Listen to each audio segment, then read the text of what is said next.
What's up, guys? My name is Ben Quann. I'm associate broker here in Virginia, and today, I know I have a very plain background. I have this beautiful Quann real estate group sign getting made, but it's not here yet. Today, I was sitting at the gym working out with my buddy. Come to find out, he asked me, what's a refinance? And I just kind of always have taken that for granted that most people know what a refinance is. So today I'm going to touch on that a little bit, and we're going to kind of go into some real world scenarios to kind of show you what the difference would be, say like if the interest rates go down. So why do people actually refinance their house? Everybody's situation is going to be very different. For the most part, people refinance their house to save on their mortgage payment. When that interest rate comes down, like we've had for the last 3 or 4 years, interest rates were trending down, so people were refinancing left and right. Now with the rates being the opposite way, refinances have shriveled up and a lot of people aren't refinancing their house, but every once in a while you still are seeing that. So with today's rates and everybody seeing 7s and 6s and stuff like that, a lot of the saying that a lot of lenders were saying, marry the house or marry the house, date the rate, whatever it is. And all that meaning is you're gonna buy the house for long-term investment and you're gonna date the rate because you're gonna probably be able to refinance at some point. Now, I don't wanna make any crystal ball decisions here. Don't ask me when the rates are gonna come down, because anything I say and anything anybody will say right now would be a lie. We've seen that multiple times at this point where they said, yeah, Q2 of 2023,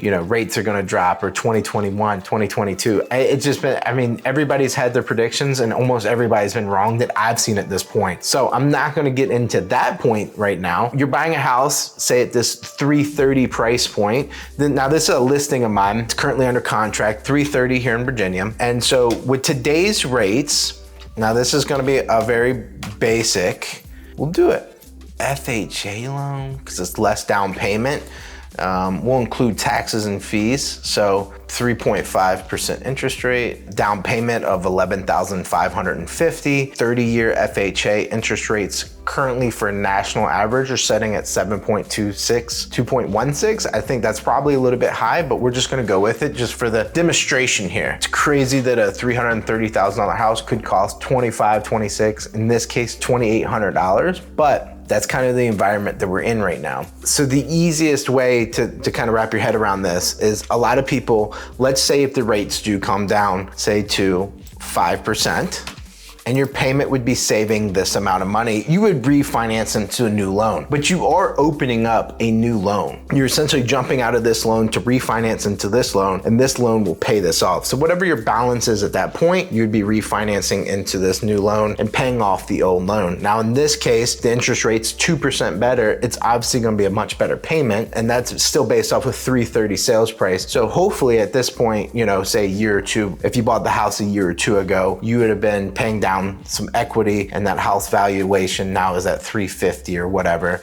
And so you're just paying off the balance of your previous loan. You're not rolling it into a bigger mortgage payment. Now, a couple of things to keep in mind when you're doing a refinance is you are going to be paying closing costs again. Closing costs on a refinance isn't as expensive as a purchase, like if you were just to buy your house. If I had to give you a rule of thumb, it's probably going to be around 2%. 6 to 8 grand to refinance versus your purchase price might cost you 9 or 10, something along those lines. So it does cost money to refinance. Unless you're doing a VA loan and you're already locked into your VA loan, you can do what's called a VA IRRRL, interest rate reduction refi. And that is gonna be a little bit cheaper. I would like to say it's between 1% and maybe 0.5%, something along those lines. So it is gonna be cheaper. So if you're a veteran, it is much easier to refinance. Now the loan officer does have to confirm that it's in your best interest to do it. A lot of lenders are gonna say around that 1% in savings on that interest rate is your time to do it. Not in every case is it just gonna be the interest rates are better. You can do what's called a cash out refinance and maybe pay a little bit higher interest rate than what the standard interest rate is, but you're pulling equity out of the house. Back into this real world example, let's say I bought this house for $330 and in 5 years from now, it's now worth $500. I could refinance into a worse interest rate or better at that point and pull out some equity. So we would be sitting around $200,000 in equity at that point. Most loan types will let you pull out 80%. So we'd be sitting around $200,000 in equity. Say if I needed 100 grand to pay off medical bills or put a new roof and siding on the house. I mean, you can do whatever you really want there, but you could do a cash out refinance and pay for, say, that medical bill or that roof or whatever you want to do, and actually have that cash liquidated to you. Another example, let's say you and a significant other bought a property and things didn't work out.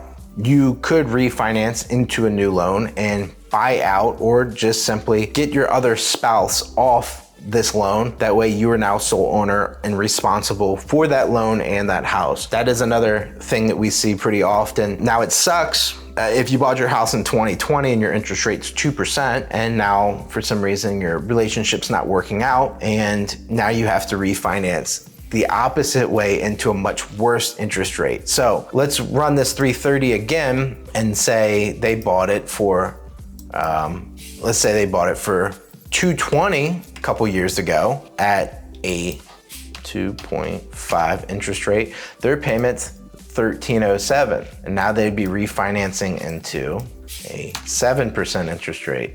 Payment's $1,880. So obviously it doesn't always work out for the best. Sometimes life hits you and you just have to do whatever you have to do. And that's where, like, I personally have had to sell houses because they simply, not one of them could afford the new mortgage payment. It does kind of suck when it has to go that route, of course. Now there are some drawbacks too when it comes to refinancing, and a lot of people don't talk about this, and a lot of loan officers aren't going to talk about it too, because of course they make money every time you refinance. It's a loan for them. The biggest drawback that I see is, one, you have to pay closing costs. So if you're only saving a few bucks on that interest rate, that new interest rate, you really still have to pay that $8,000, or let's just use $8,000 as an example, in closing costs. So either you pay it out of pocket or you roll it on the back end, because most of the people will have equity built into their house, so they'll just roll it into the new life alone. So on this 330, if it's $8,000 you refinance, now you owe $338. So you've essentially now borrowed more money to get a better interest rate. Now if you're saving hundreds of dollars, it makes sense. If you're saving a couple dollars, it doesn't. Don't just refinance as soon as rates drop, because it might not be in your best interest, especially if you're not planning on staying in the house very long. If this is a lifelong house, for sure, do whatever you need to do, refinance, lock it in, and be done. The other drawback that no one ever really talks about is, you got to remember, these loans for banks are very profitable in the beginning.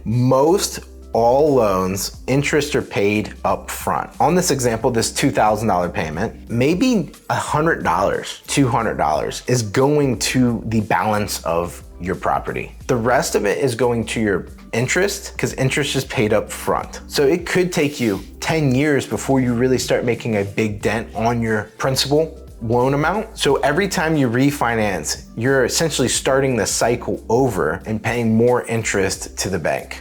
Again, so if you are not making a big change in your monthly payment, it's probably not worth it just to say that you have a better interest rate, because you're starting this cycle all over again. So where I see this is going to be beneficial in the long run is, at some point interest rates are going to come back down. So for the folks that are locking in right now at these 6 and 7s and potentially even 8% interest rates, at some point interest rates are going to come back down. General thumb is, when the economy is struggling, they're going to make it easier to borrow money. And when they do that, that's when they bring these interest rates down. So at some point, I do see interest rates getting better and a lot of people refinancing. Now, I don't know when that date's going to be. Hopefully at some point very soon. So again, just to recap, refinance, you're essentially jumping into a new loan. Just like when you bought the house, it's a brand new loan. So it's all new costs again, all new interest payments again. It can be very beneficial to a lot of people when the time's right. That's why I always say, when you buy a house, make sure you can make that payment. Don't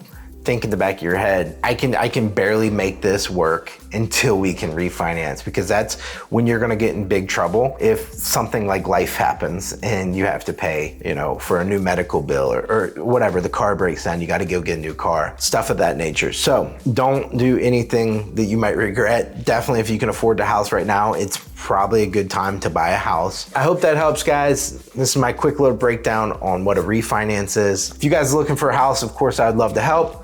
Until next time, I'll see you on the next one, guys.